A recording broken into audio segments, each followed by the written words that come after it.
Good morning students. Today we will do the topic nutrition in human beings. ठीक है, तो nutrition in human beings जो है the process of nutrition becomes more complex in multicellular organisms as compared to unicellular. Unicellular के comparison में जो multicellular organisms हैं उनके अंदर जो न्यूट्रिशन है वो ज़्यादा कॉम्प्लेक्स है. ठीक है, सिंगल सेल्ड ऑर्गेनिजम्स के बारे में उस दिन मैंने आपको बताया था, अमीबा के बारे में. जो फूड है वो जनरली बॉडी सरफेस के थ्रू लिया जाता है.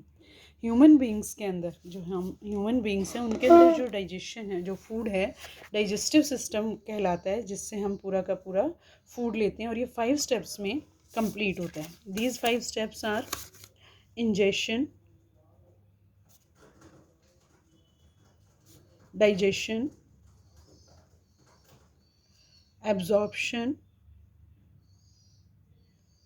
एसिमिलेशन एंड इजेशन, जो कि अलग अलग स्टेजेस पे परफॉर्म होती है.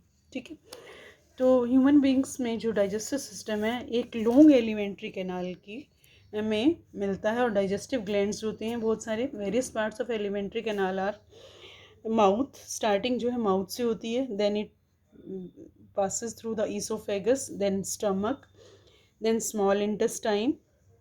Large coiled structure is the small intestine and large intestine, and finally food, undigested food or waste food goes out through the anus. सबसे पहले हम स्टार्ट करेंगे माउथ से. माउथ जो है फूड सबसे पहले इनटेक होता है फूड का माउथ के अंदर, जहाँ पे it is crushed bye teeth. जो हमारा जो भी हम फूड पार्टिकल जो भी हम खाना खाते हैं वो हमारे दांतों के द्वारा, टीथ के द्वारा क्रश किया जाता है और उसको एक बिल्कुल सेमी लिक्विड फॉर्म में चेंज कर दिया जाता है by mixing of saliva. Saliva क्या है?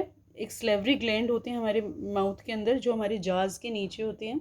वहाँ से एक लिक्विड निकलता है, लिक्विड एक्सक्रीट होता है, लिक्विड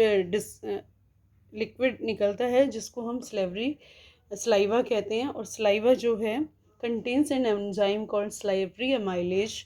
स्लेवरी अमाइलेज होता है जो कि फूड के अंदर जो स्टार्च होता है उसको सिंपल शुगर में चेंज कर देते हैं. ठीक है, when we swallow the food, जब हम इस फूड को, सलाइवा इसमें मिक्स हो जाता है तो एक सेमी सॉलिड से फॉर्म बन जाती है. तभी ईसोफेगस के अंदर से इसको टंग की पेरिस्टाल्टिक मूवमेंट के थ्रू इसको ईसोफेगस के अंदर स्वेलो कर दिया जाता है, धकेल दिया जाता है, जिससे कि ये स्टमक की तरफ जा सके.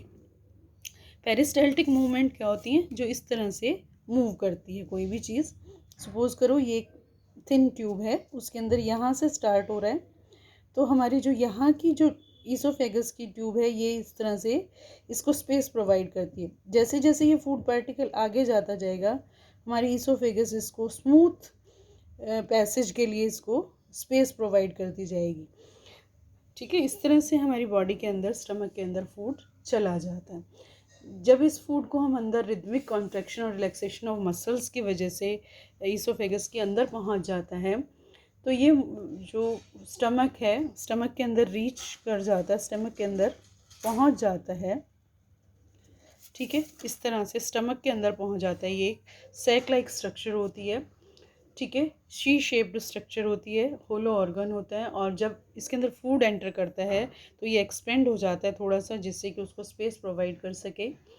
The muscular walls of the stomach help in mixing the food thoroughly with the gastric secretions. Stomach के अंदर जो गैस्ट्रिक सिक्रीशंस होते हैं उनके साथ मूवमेंट के लिए ये जो है थोड़ा सा स्पेस प्रोवाइड कर देता है, जिससे मसल्स मूव करती रहती हैं और मसल्स की मूवमेंट के साथ ये फूड जो है लिक्विड फॉर्म में चेंज हो जाता है. ठीक है, देन हाइड्रोक्लोरिक एसिड जो प्रेजेंट होता है,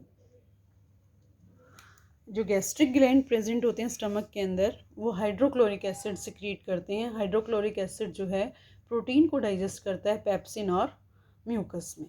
ठीक है, हाइड्रोक्लोरिक एसिड जो facilitate the action of enzyme pepsin as this enzyme works in acidic medium. जो हाइड्रोक्लोरिक एसिड है वो एंजाइम के एक्शन को कंप्लीट करवाता है, क्योंकि ये एंजाइम जो है एसिडिक मीडियम में ही काम कर सकता है. जो हाइड्रोक्लोरिक एसिड है वो फर्मेंटेशन ऑफ फूड को रोकता है and also kills harmful micro organisms present in the food. और जो खाने के साथ हार्मफुल माइक्रो ऑर्गेनिजम्स चले जाते हैं उनको वो फूड के अंदर वहीं पे किल कर देता है. जो म्यूकस होती है, जो एक स्लीमी सा सब्सटेंस हमारे स्टमक की वॉल के साथ होता है, जो कि हमारे स्टमक को हाइड्रोक्लोरिक एसिड के एक्शन से बचाता है, वो म्यूकस स्टमक की वॉल को प्रोटेक्ट करता रहता है because of the hydrochloric acid. Stomach से जो पार्शियली डाइजेस्टेड फूड है वो स्मॉल इंटेस्टाइन में चला जाता है, that is a long coiled tube. The exit of food from the stomach is regulated by a sphincter muscle which release it in small amounts into the small intestine। और ये जो है ये food, ये नहीं कि एकदम से स्टमक से सारा फूड इधर ट्रांसफ़र कर दिया जाता है, ये छोटी छोटी अमाउंट्स में इंटेस्टाइन के अंदर सेंड किया जाता है। The length of the small intestine differs in various animals depending on the feeding habit। जो स्मॉल इंटेस्टाइन की लेंथ है, ठीक है, नाम इसका स्मॉल इंटेस्टाइन है, लेकिन ये बहुत लॉन्ग कॉइल्ड ट्यूब होती है, ऑलमोस्ट 6 मीटर्स के आसपास होती है।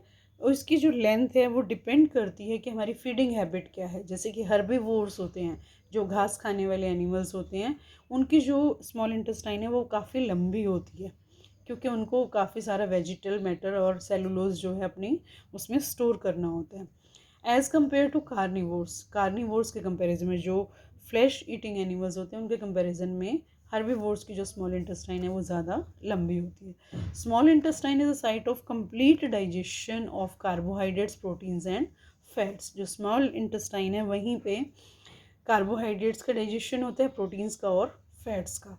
The proximal part of small intestine referred as duodenum receive partially digested food, acidified food from stomach. जो फर्स्ट पार्ट होता है स्मॉल इंटेस्टाइन का, वहाँ पे ड्यूडेनम जो होता है वहाँ पे एसिडिफाइड फूड आता है, जो स्टमक से एसिड मिक्स हुआ फूड होता है, एसिडिफाइड फूड, वो पहुँचता है वहाँ पे। ड्यूडेनल ग्लैंड सिक्रीट करते हैं अल्कलाइन म्यूकस, जिससे कि जो फूड के अंदर कोरोजन हो सकता है, फूड के अंदर जो पॉइजनस पार्ट बन सकता है उसको वो सेव करता है। इस तरह से जो फैट्स हैं वो हमारी स्मॉल इंटेस्टाइन में एब्जॉर्ब किए जाते हैं। बाइल जूस, जो लीवर है, ये हमारा जो लीवर है यहाँ पे बाइल जूस सिक्रीट करता है, ठीक है। इसके अंदर बाइल पिगमेंट होते हैं और बाइल सॉल्ट्स होते हैं। जो बाइल सॉल्ट है वो फैट्स को स्मॉल ग्लोब्यूल्स में चेंज कर देता है, ठीक है। पेनक्रियाज होता है हमारे यहाँ पे, एक लीफ लाइक स्ट्रक्चर होती है जो पेनक्रियाज है। Pancreas secrete slightly alkaline pancreatic juice. जो पेनक्रियाज है वो पेनक्रियाटिक जूस को सिक्रीट करता है, जिसके अंदर 3 मेजर एंजाइम्स होते हैं। ट्रिप्सिन प्रोटीन्स को डाइजेस्ट करता है, लाइपेज जो फैट्स को डाइजेस्ट करता है, और अमाइलेज जो कार्बोहाइड्रेट्स को डाइजेस्ट करता है। जो स्मॉल इंटेस्टाइन की जो वॉल्स होती हैं, they secrete the intestinal juice. जो इसकी वॉल्स हैं वो they secrete the intestinal juice, ठीक है।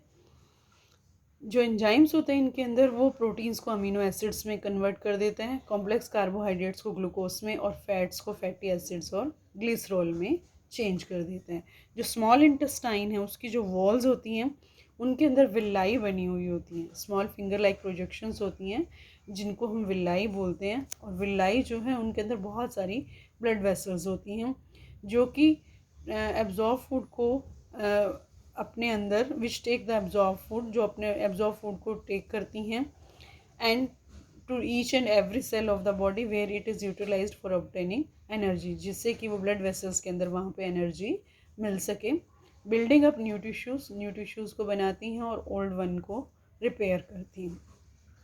फाइनली जो फूड अनडाइजेस्टेड रहता है उसको लार्ज इंटेस्टाइन में सेंड कर दिया जाता है, और यहाँ से जो अनडाइजेस्टेड फूड है उससे जो वाटर है, that is where more water is reabsorb from undigested food, और यहाँ से उसमें से वाटर भी एब्जॉर्ब कर लिया जाता है, और जो rest of undigested food material होता है उसको अनस के थ्रू बॉडी से एक्सपेल आउट कर दिया जाता है।